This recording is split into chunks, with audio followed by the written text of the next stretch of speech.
My boss slid a termination packet across the table like she was handing me my death sentence, but she had no idea I'd already written hers. The moment my boss, Margot, slid that termination packet across the table, I knew she thought she had won. She had that polished, practiced smile on her face, the one that pretended to feel sorry while her eyes danced with victory. 15 years I had given this company. 15 years of late nights, sacrifices, canceled plans, and building the very algorithm that made them millions. And here she was, firing me like an entry-level intern. But what she didn't know was that I had seen this coming long before she rehearsed her speech. When I found the email accidentally forwarded to me by the CEO, I realized their real plan. They weren't restructuring. They were eliminating me so they could take full ownership of my algorithm without paying me bonuses, royalties, or even giving me credit. They decided they could replace me with cheaper staff and just claim my life's work as their own. That night, after reading how they planned to patent my algorithm under their name, something inside me snapped. Not in anger, not even in sadness. It snapped into perfect clarity. If they wanted to betray me after 15 years, they were about to learn exactly who they were dealing with. So I played along, I smiled, I nodded. I accepted my generous 3-month severance like a grateful, obedient employee. Margot squinted at me, confused. She expected tears, shouting, maybe even begging. Instead, I signed the papers with a calmness that made her shift uncomfortably in her chair. "Thank you for everything," I said. "I completely understand." They had no idea I'd already started preparing my revenge. That night, I backed up every piece of proof, every version of the algorithm ID ever worked on, every email showing how they planned to steal my invention.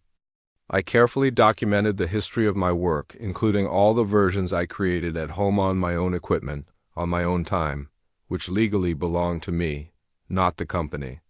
And then I started building something new. A better version, faster, cleaner, more powerful. An algorithm that didn't just improve performance, it revolutionized it. Something they could never, ever recreate without me. Within 10 days, my new algorithm was finished. I filed a patent in my own name. Then I called the last person NexaCorp expected me to call, their biggest competitor, Data Quantum. When Harrison, their CEO, invited me to dinner, he thought I was just looking for a job.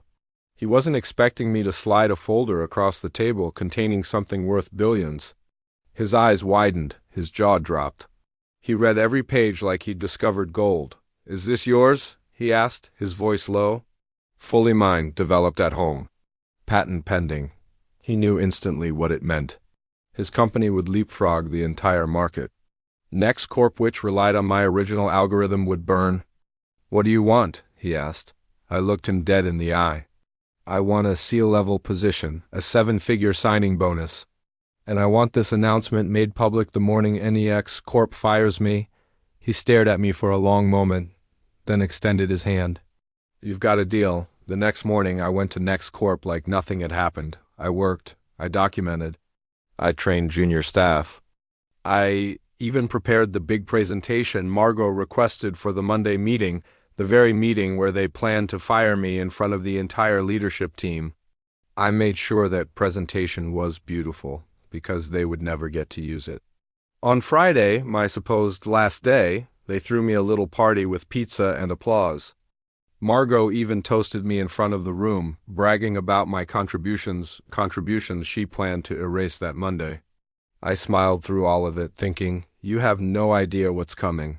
That weekend, I signed everything with Data Quantum. They prepared their press release, their interviews, their marketing campaigns. The entire industry was about to find out exactly what NexaCorp had lost. Monday morning at 8 a.m., while NexaCorp's HR warmed up their termination speech and Margot rehearsed her fake sympathy smile, Data Quantum's announcement went live. The headlines spread like wildfire. NexaCorp's lead developer joins Data Quantum with revolutionary new algorithm.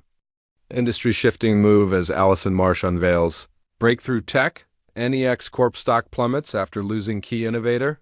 I sat in my kitchen, sipping coffee, watching the beautiful chaos unfold. By 8:15, my phone started exploding. By 8:30, tech blogs were dissecting every detail of my work. By 8:45, NexaCorp stock hit a sharp decline. By 9 o'clock, when they were supposed to be firing me, they realized I'd already taken everything from them.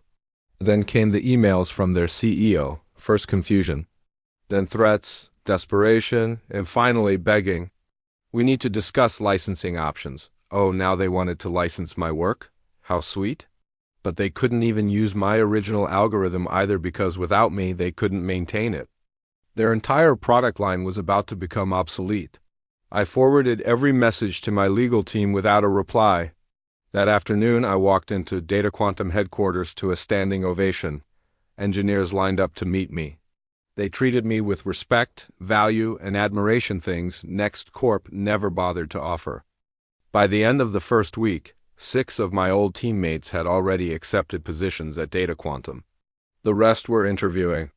By the end of the month, I had taken over most of their market share. Revenge wasn't fire, it wasn't rage. It was walking into a new office and a position they never believed I could earn, at a company that valued what I brought to the world and watching the company that betrayed me collapse under the weight of its own greed. Sometimes the best revenge isn't destroying someone. Sometimes the best revenge is becoming everything they said you couldn't. Thanks for watching.